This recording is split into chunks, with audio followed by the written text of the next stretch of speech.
Radio, dum dum radio. Oh, Richard, Radio Richard. Yeah.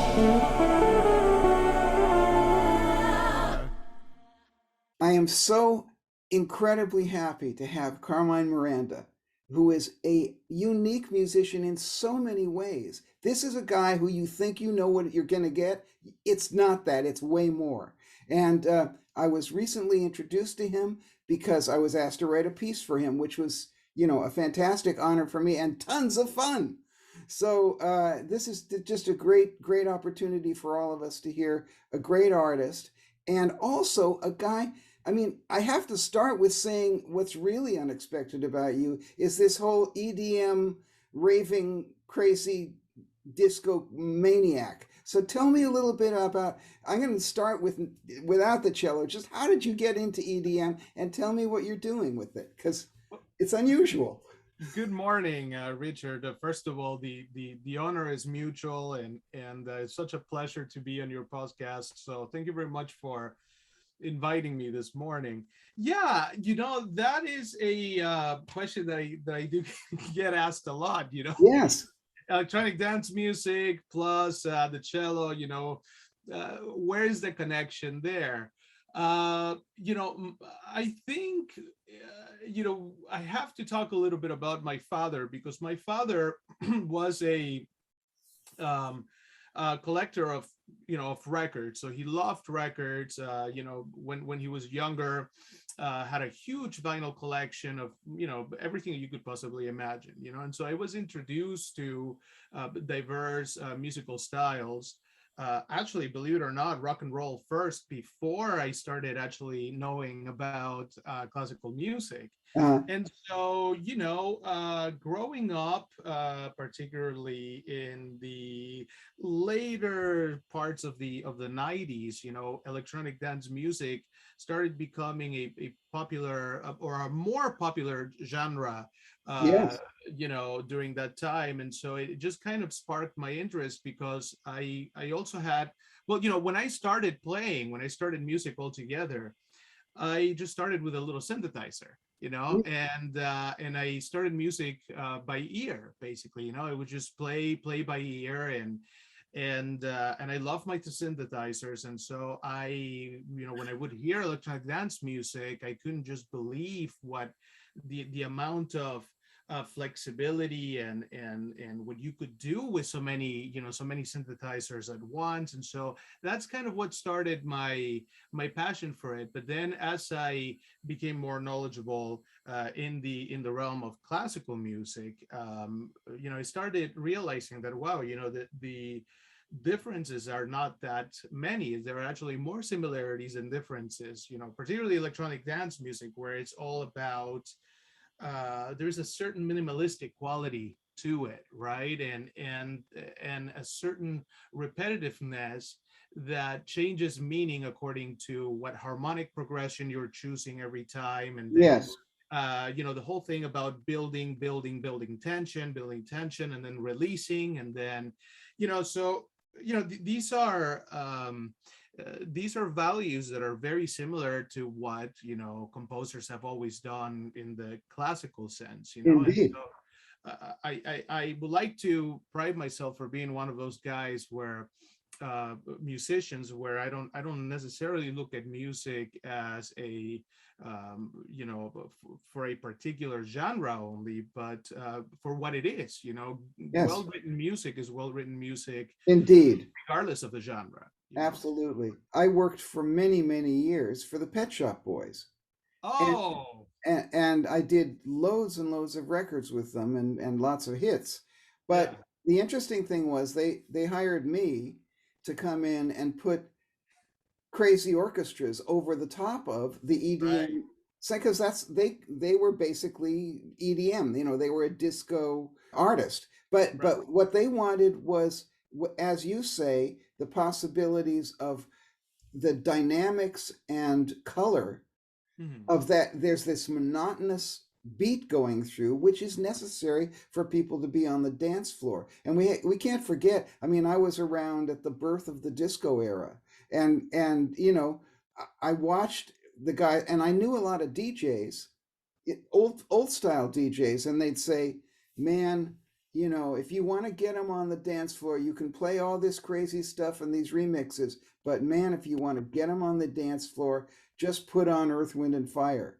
You know, they're yeah. So it was an interesting thing. So then the Pet Shop Boys came to me and they said, "What we want is we've got this basis of chicka all the way through, you know, but what we want is the color and the majesty of what an orchestra can do." And that's what I did on tracks like Left to My Own Devices and Go West and all of that stuff. So it sounds to me that those are the qualities and concepts that you're applying to it as well. That's exactly right. So I uh, primarily write in a subgenre, relatively modern subgenre within electronic dance music called popularly called New Disco or French Touch, which is a revival of the music of the 80s and 70s, particularly the 70s. You know, disco music really started out as R&B. You know, it was Well, of course. and then it kind of evolved into disco. And then, you know, what I always found fascinating about that particular time and period is the great collaborations with strings. You know, I mean, you can't have disco without strings, right? Right. Because I mean, upper strings, violin licks, you know, here and there. exactly, So, exactly. That was, I mean, really, that was my stock in trade for so many years because I started in 1975. I worked with people like Gloria Gaynor, you know, and I mean that's a great string arrangement. I didn't do it, but it's a great string arrangement, and you know that was a fun period to be done. And there's some unbelievable tracks of that period. Native New Yorker was a great track. Yeah, it has a solo by Michael Brecker, but I'm going to just throw that in. But anyway, so getting back to your thing, so what do classical, you know, the sort of stuffed shirts of classical music think of you doing this? you know, that's an interesting that's an interesting question. I think that nowadays, you know, things are changing, times are changing. I think a couple, you know, I would say more than 10 years ago, 15 years ago, if you were a classical musician and, you wrote or delved into this particular genre, maybe I think it would carry a certain stigma with it, you know, by particularly the older generation. Uh, but I oftentimes find that the best musicians in the world, regardless of their generation, old, young, you know, middle age, it doesn't matter. I mean, they're able to understand, you know, this very basic principle that we all share in common, which is, you know, great writing, great music is great music regardless, you know. Indeed.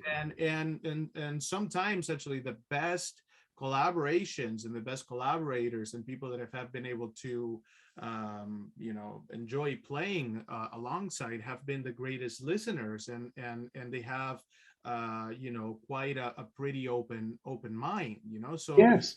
and this is what I teach my students, you know, as a musician nowadays, particularly the way that music has evolved and will continue evolving. You know, you have to be able to have a certain versatility. Yes. And be able to approach different musical styles and really truly understand, you know, what makes, because I mean, if you really think about it, right, if we get really philosophical, Let's do that. I saw a meme the other day on TikTok. You know, some people send me these funny TikToks, and there was one that said, you know, Vivaldi is the ultimate EDM,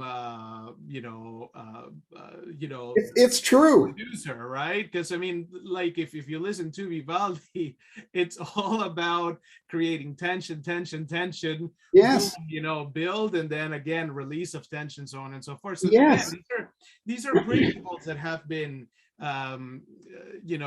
exemplified throughout history. Is Yes. just that nowadays we're using slightly different sets of instrumentations, you know. Yes. So Yes. And the thing about you is that because of your upbringing, you have a very wide frame of reference. And what I find with students in general is that when they come to me, they have a very small frame of reference. They know, you know, their own era, and they know the music of maybe 5 years ago, but that's it. And they have no, and it's sad because when I was a kid, I got this class which was called music appreciation. And every day the teacher would just come in and he'd say, "This is Bach. Right. This is Bill Evans. Right. This is rock and roll. This is Bill Haley. This is so," and we'd get all this different music, and he'd say, "If you like it, listen to more of it." And it was a genius thing to have as a kid because it opened you up to the fact that there's all these different kinds of candy that you can enjoy. And I think that very much sounds like what has influenced you, and that sounds like your attitude because you grew up with so much and you didn't get rid of any of it. You said, "Well, this is kind of good for this." And so one thing I want to ask leading on from that, when I listen to you play, I hear somebody who really understands groove. Now, you know, the EDM thing is one thing, but what I'm saying is, and we talked about this when I spoke to your students, most classical musicians, and especially when I started out in the studios, I would get these string sections and they had no idea of how to play 16th notes in time because classical musicians learn phrasing. So it would be, instead of ticka ticka ticka ticka ticka, it's you know, and it's terrible for dance music, and it's not, you know, or for rhythm-based music. But you really know how to do it, and I've heard you, you know, on the various types of classical music that you've played. Your time is fantastic. So because there's always this inner kind of undercurrent of groove that's always there. Now, tell me if that's a conscious thing or it's just you. It's a very conscious thing. It's an absolutely conscious thing, and this is what I, you know, it's a big pet peeve of mine when I hear musicians, regardless of their genre, you know, perform, and you know, and they're phrasing things beautifully, but you know, things are not quite lined up the way that it should be. I think that because of the innate nature of these instruments, any kind of instrument that produces sound, we have a tendency to primarily focus on the sound, primarily focus on the tone, but you know, really we need to be concentrating as a musician is on both, right? Both aspects, the tone that is important, the phrasing, but also the rhythmic aspects of playing in a particular style. Just to give you an example, going back again to the Baroque time, you know, you want to talk about the original jazz players, you know, those were the guys. I mean, they Absolutely. improvised, you know, there was a lot of improvisation involved. Excuse me, but also rhythm was a very important component of it, particularly in the Italian tradition of playing that was popularized by Venice, you know, by composers like Vivaldi. Again, not to bring, you know, bringing Vivaldi back into the picture, but bring him back anytime you like. These are composers that understood a very simple principle that I think carried throughout time, even in our current time, which is what I always tell my students, that the mark of a great composer is always that person who can create a level of complexity with the simplest possible concept. And so, you know, these guys during the Baroque essentially were experimenting with very basic, simple concepts such as harmony and rhythm. And how can we essentially, how could they create a level of complexity in the performance with these two markers? And so, you know, I think that one of the most important markers when it comes to style, it's really determined by the rhythm. It's determined by the rhythm and the pulse, which is two completely different things, right? One thing Yes, is indeed. rhythm, the other thing is pulse. And so, most of the best musicians that I've always, again, collaborated with, were very well aware of this. These two, from a rhythmical standpoint, these two, great components of music, which is rhythm and pulse, and not to be confused with the two. And so, yeah, I think that then if you want to get even more specific, the sound of each composer, the sound of each, let's just call it in modern times, the sound of each producer, everyone has Yes. a sound that they gravitate towards, or a certain particular rhythmic set of rhythms that they gravitate towards. And so for us, the performers, we're supposed to, be aware of these components, so that we can speak, in essence, in the language of that person that has written that particular composition. Yes, indeed. And I know that, for instance, I mean, if we expand this concept a little bit, because I know that you're a big fan of guitar guys and Yes.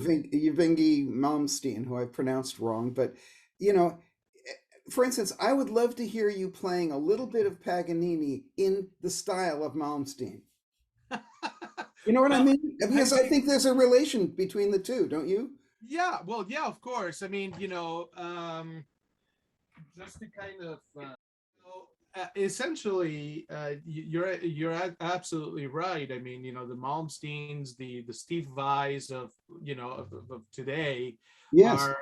are the Paganinis of back in the day. The Piattis for us cellists, and so I have a great deal of admiration for these guys. I think that um, we can learn a lot, from listening, from just listening and observing, performances. It's a great source of it's a great learning source, which I think, with this great bombardment of media that we have today, you know, some of the younger generations, of course, struggle, right? But this is something that, for instance, like Yngwie Malmsteen, in his playing, he was very much influenced by Bach, by Paganini, by all these classical Yes. composers, right? So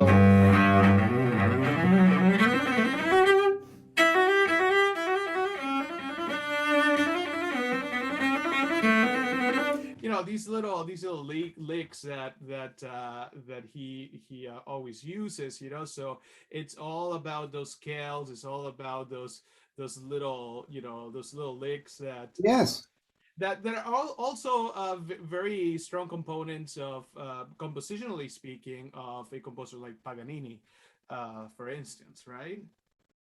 Then Indeed. you have a player like Steve Vai, who, again, I learned, you see, like, from watching some of his interviews, you can learn a lot. He talks a lot about his work with Frank Zappa and what he learned with Zappa, which was Yes. primarily the importance of having, being able to achieve your own tone, right? And how tone gives you that sense of individuality. This is why, particularly that generation of, in the classical sense, the generation of the 30s, 40s, the golden age of the golden era of recordings. Yes. You can play just a Heifetz. People would be immediately able to recognize the sound, or Horowitz in the piano, or in the case of cellist, I don't know, Pierre Fournier or Pablo Casals. So in the case of Vai, he has these really luscious. He has this really beautiful round tone, and this ability to speak, to converse with the guitar, and he's using the guitar as an extension of his voice. Yes. And he has these really beautiful, luscious,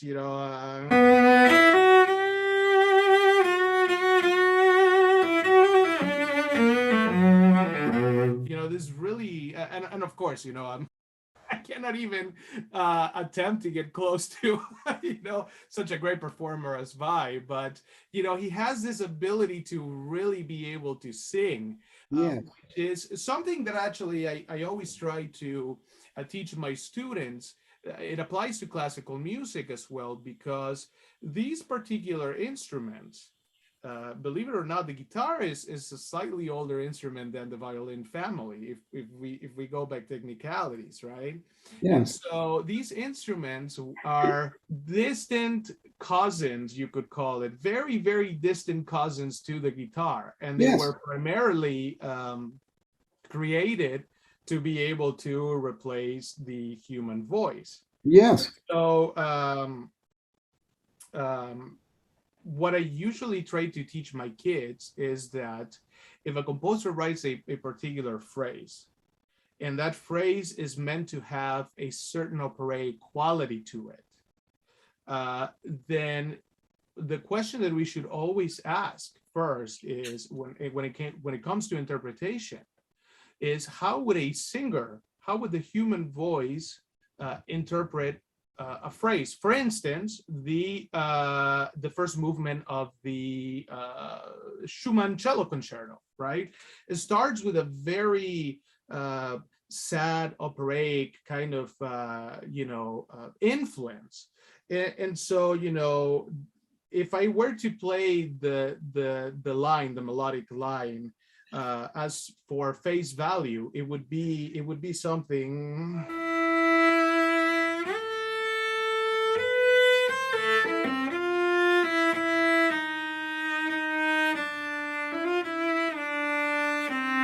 Right? So if I had to now imitate what a singer would do, it would be something like this.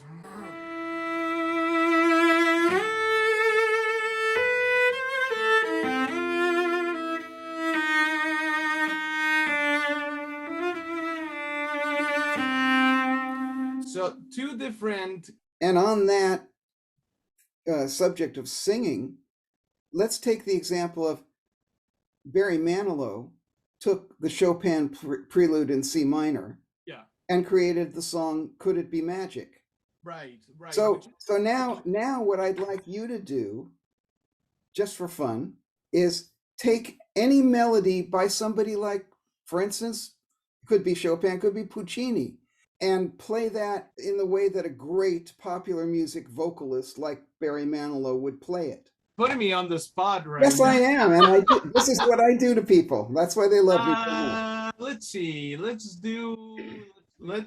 pick a phrase that is one of my ultimate favorites, which is which happens in the second movement of the Dvorak cello concerto, and it very much describes it's exactly what it is that you're asking for, which is you see, the Dvorak cello concerto, it starts with a theme that the composer creates, which is only a very, very brief theme, only a couple of notes, which is right. So that's it. That's a theme. Then in the second movement, the composer rearranges his theme in such a way to create that illusion of how a singer would sing something.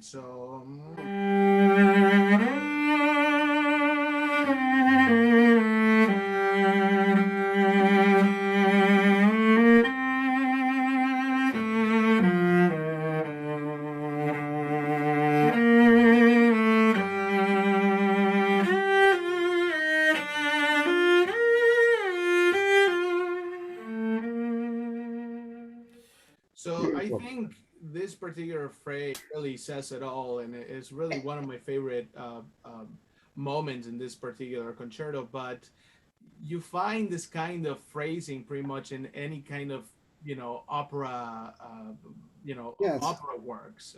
But let me point out something else, which I think you demonstrated beautifully right there. There is a huge difference in conception to the use of vibrato on Yes. string instruments. Absolutely. Now, there's a huge difference in vibrato in the use of voice. Now, I've always commented that some singers use what is called pitch vibrato, Yes. and it makes me want to run away and hide under a pillow Right. because it's this constant variation of pitch and they go way overboard and it's annoying. And a lot of string players use this thinking it sounds emotional, but actually it sounds like what the dog left outside. That, But that, that, be, you, that would be the equivalent of is what you're describing of doing this. yeah, oh, yeah, Right? yeah.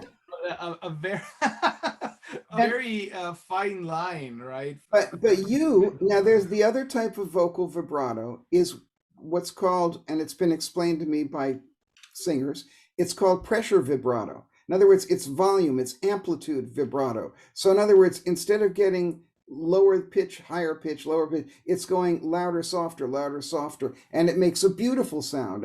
And Right. the great singers who have beautiful voices, that's what they use. Now you, of course, the cello, you can't make those little variations in loudness and softness, but I look at your vibrato and you have one of the most beautiful string vibratos I've ever Thank heard. you. And Thank because I can see what your finger is doing, you've obviously practiced to have just the right amount of it's microscopic pitch thing, but it gives the impression of that uh, That's exactly vocal right. vibrato, and it's just wonderful to listen to. That's exactly right. Vibrato is one of those things that for us in the strings instrument realm, it's a source for creating essentially our own tone, and each one of us has our own concept of vibrato, our own concept of tone, right? And this, of course, is influenced again by our upbringing, by listening to other people, by listening to as much music as possible. And so with that said, so for us, we really cannot do it with volume. No, but what you're doing, the But way what you we figured can it out. do, because essentially what we're doing is we're distorting pitch up and down, up and down. But it's how much you're able to distort pitch in such a way that Yes, as you describe it, and this is exactly how I describe it to my students, with certain technical, a certain understanding of how the body works in the instrument, to be able to reduce it in such a microscopic level that to the audience is able to come across and you can hear it, right? And yes, some might argue, oh wow, he was actually using quite a bit of vibrato, but motion wise it was almost, it's very, very, very microscopic, very tiny. yes, and it's also, I'm sure, to do with your right hand. Your bowing is it's not wimpy. It's not, you're not, it's assured and it's unbelievably steady. And so therefore, your left hand has the confidence that the right hand is giving it what it needs to be accurate. Because if your right hand is not happening, your left hand, no matter what you do, is going to sound weak. But man, you've got it. I mean, when I hate to Well, compliment you again, but I think that applies to every instrument. yes, We're always using two hands. yes, So I think that even for guitarists, I mean, there's some guitarists that have the most amazing and excellent in picking, whether it is through picking or whether it is through, nail contact with the string. right. Really what we're all trying to do is trying to get as comfortable as we can with these guys, right? With these instruments, Sure. and convey this to the public. Well, one of the things that I think is very clear to anybody who hears you play for 15 seconds is that you have a very controlled emotion in the playing. In other words, you're very aware of exactly what emotion you're going to express with the music. Oh, don't put that away yet. Oh, no, because I'm going to really torture you now. Sure. Your control of emotion is so wonderful to listen to, and your understanding of the music And you've obviously, I'm going to start with asking you how you analyze a piece of music. In other words, I know that you will not just pick up the music, slap it in front of you and start playing. You really research the music and you go into it. So tell me a little bit about that process. Yeah, that's again a very good, excellent point. So in my case, and I think in the case of every you know musician that wants to truly understand what it is that they're playing, it involves a process of research, of finding out a certain amount of history, uh, and a certain amount of history about the composer and the writer. So in the case also of composers where we really don't have videos, we really, composers where,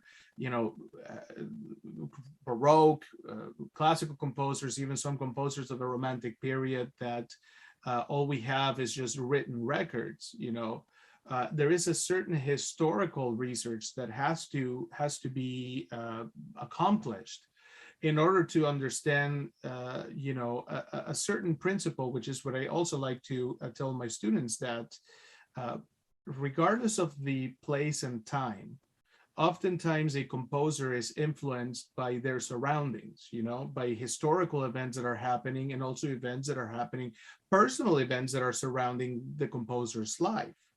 And so, if you see what we do more as an actor and a script, an actor, a really, really fine actor, the first thing that they do is they do research, right, on that particular character, on that particular, personality that they're trying to embody on film. So we have to be able to do the same thing.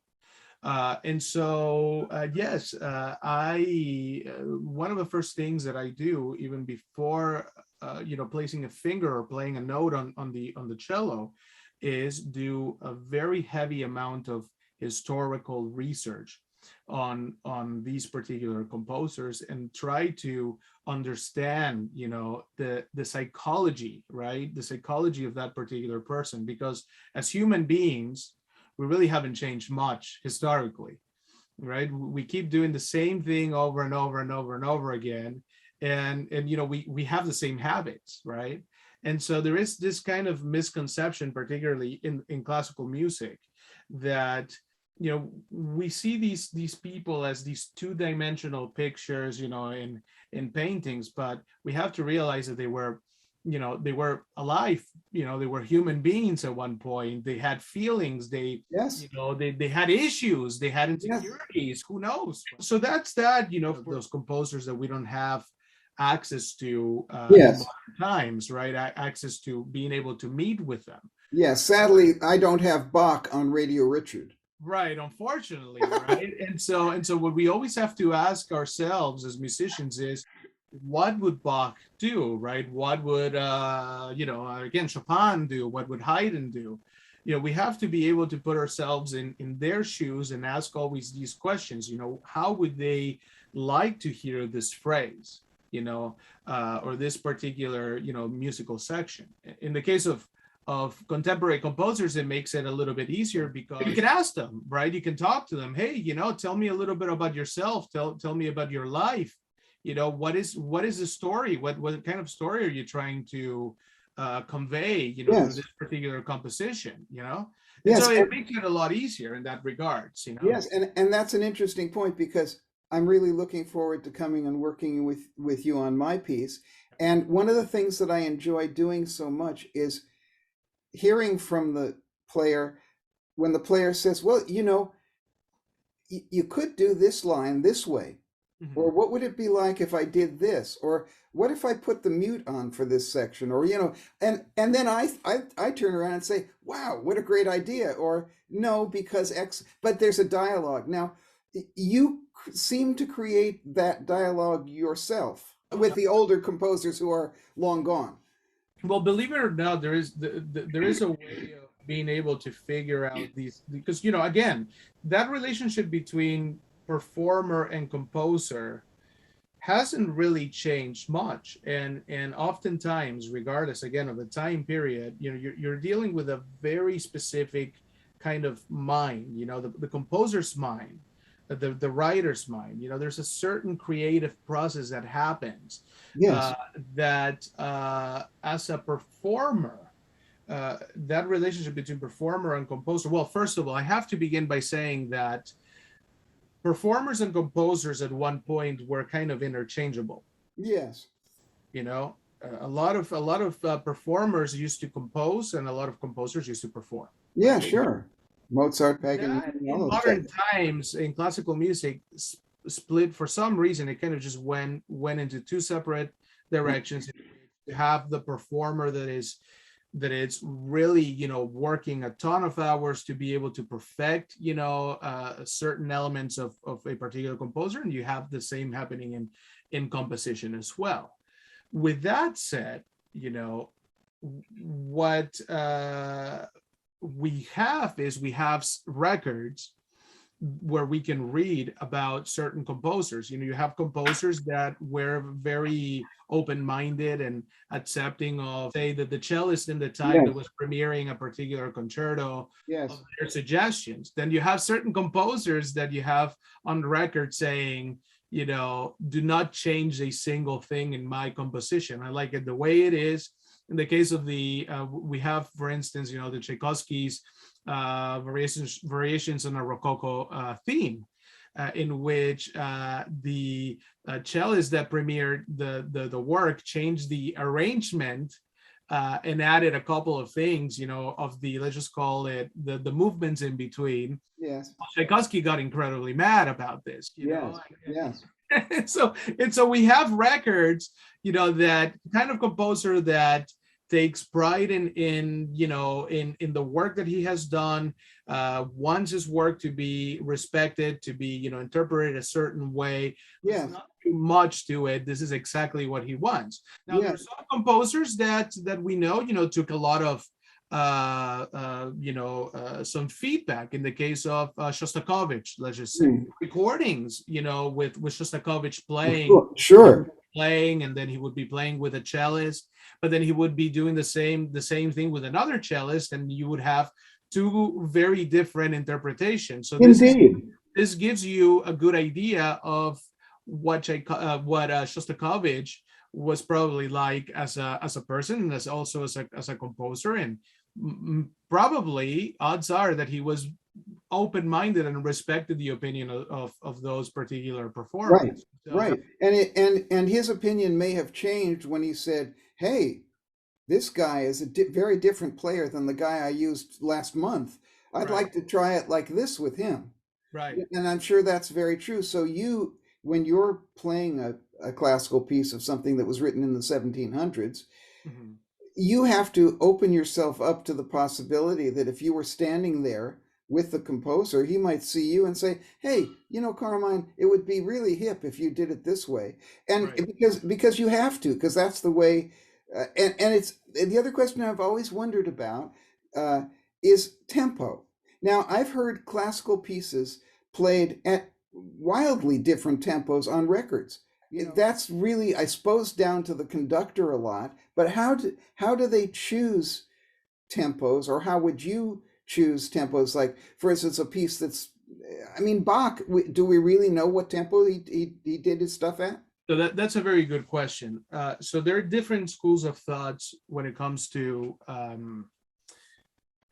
tempi, but before that, I would like to kind of just talk about the importance of tempi first, and why people emphasize so much, and certain people can be even very, very specific about the tempo that they're choosing, to the decimal, let's just say, right? So the character of a piece can always change according to the tempo that you're choosing to play that piece.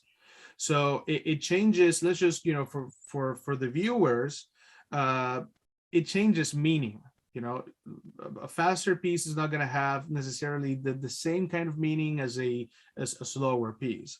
With that said, there are two schools of thoughts, right? They're the school of thought in which an interpreter reads the tempo that the composer is writing on the page, and they treat it like it is the word of God. And then there's the other school of thought in which the performer takes the tempo marking as a guideline. And so, there's always this constant conversation between these two school of thoughts. I happen to be the kind of performer who, unless we know we're playing the music of a composer that is very highly specific, I tend to, be a little bit more open-minded about the tempo markings and how we are supposed to be interpreting those tempo markings as performers. I typically use them as guidelines. Yes. This is the case for Baroque music. Why? Yes. If you look at the progression of composition throughout time, once we start getting into the Baroque period, right? Pretty much all the way till the early, maybe middle classical period. Compositions weren't really, composers weren't really heavily marking dynamics, weren't heavily marking tempi or articulations. They were more general guidelines, even more so during the Baroque. But why?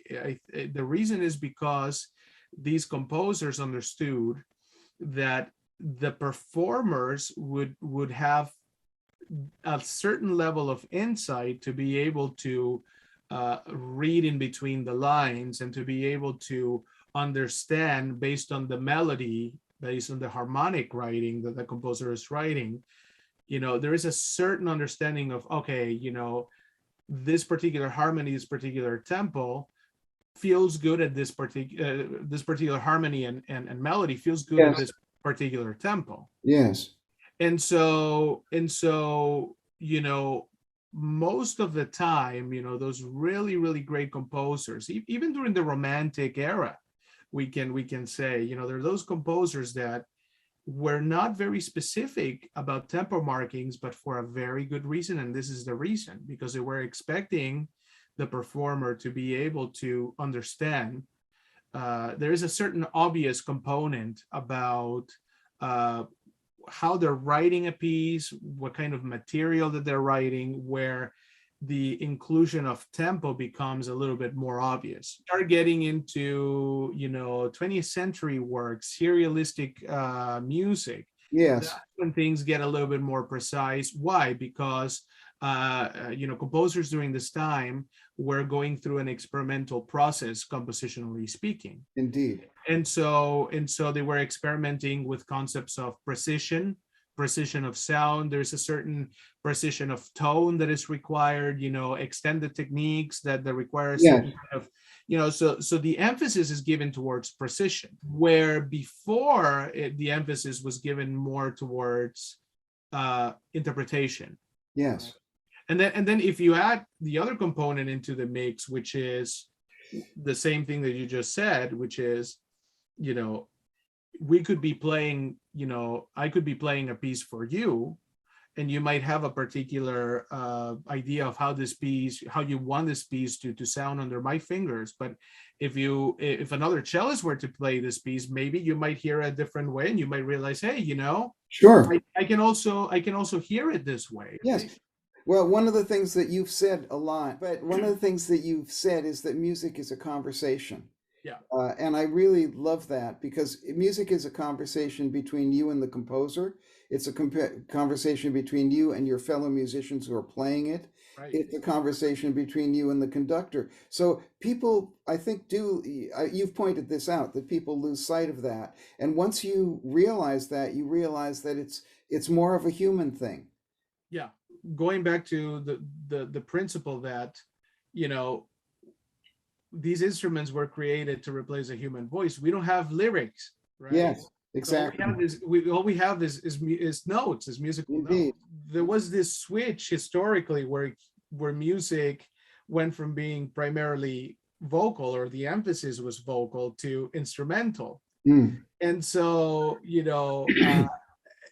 essentially what these composers were trying to do, and are still trying to do, is create a certain dialogue between these instruments, these constant melodic exchanges, this give and take of material.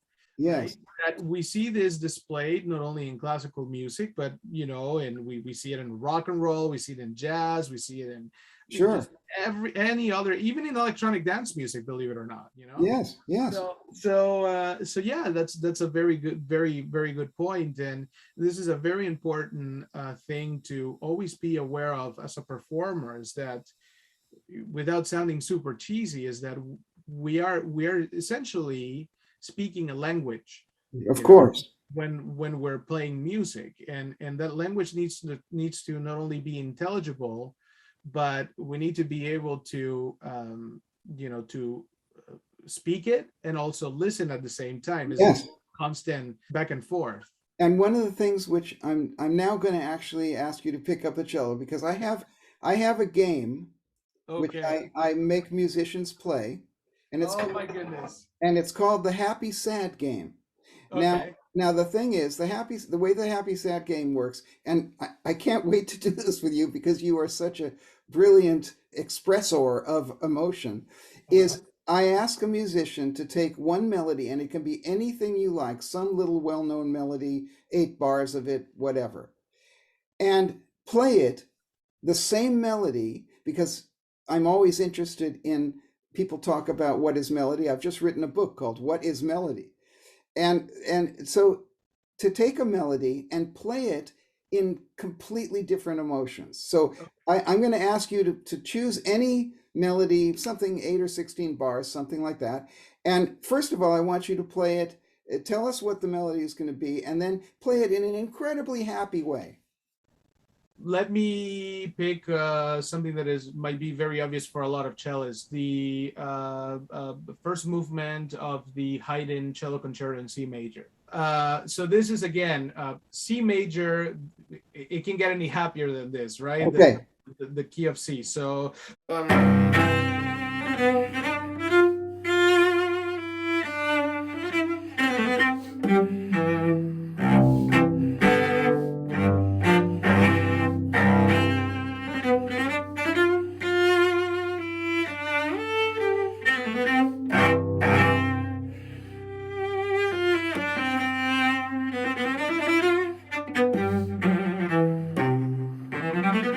So this is pretty much the. So now I want you to do it incredibly sad, depressed. You're ready to throw yourself off Brooklyn Bridge. Very sad. So within context, this particular melody here. So.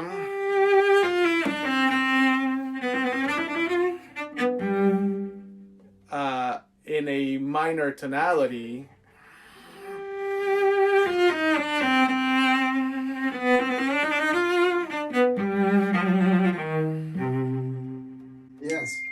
So, even though it sounds ridiculous, right? No, it's not ridiculous at all. Okay. Now, I want you to play the same piece, and the emotion is feeling groovy.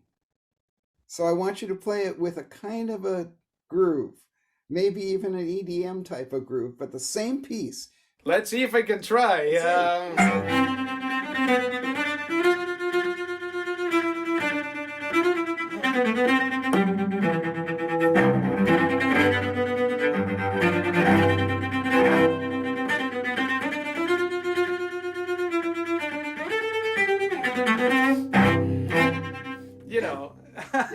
Okay, so now I'm going to carry on. Now, I want you. The word is drunk. Now I know I know you've never drunk alcohol, but just imagine what it's like to be completely drunk playing this piece.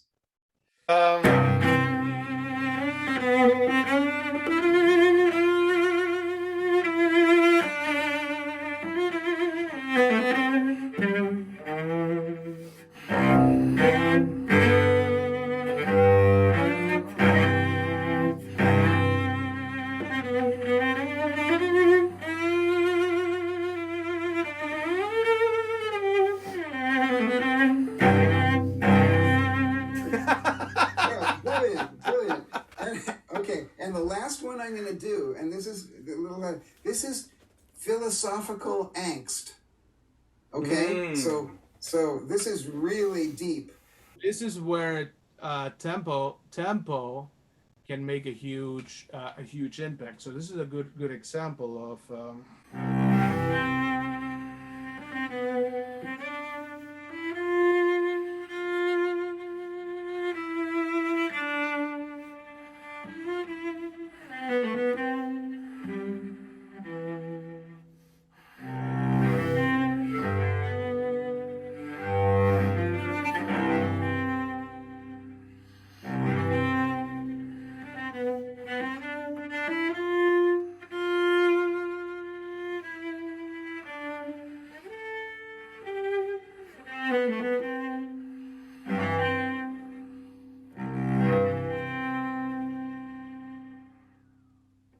Beautiful. I think I like that one best.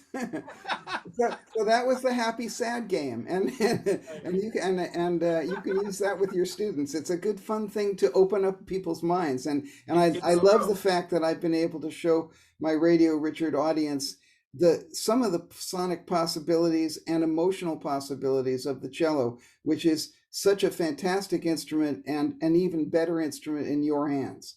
So Carmine, I'm so grateful that you've come on the show, and I know we've got a lot more to talk about. I've got about 50 more questions to talk to you about, but we'll do that another time. But for today, thank you so much.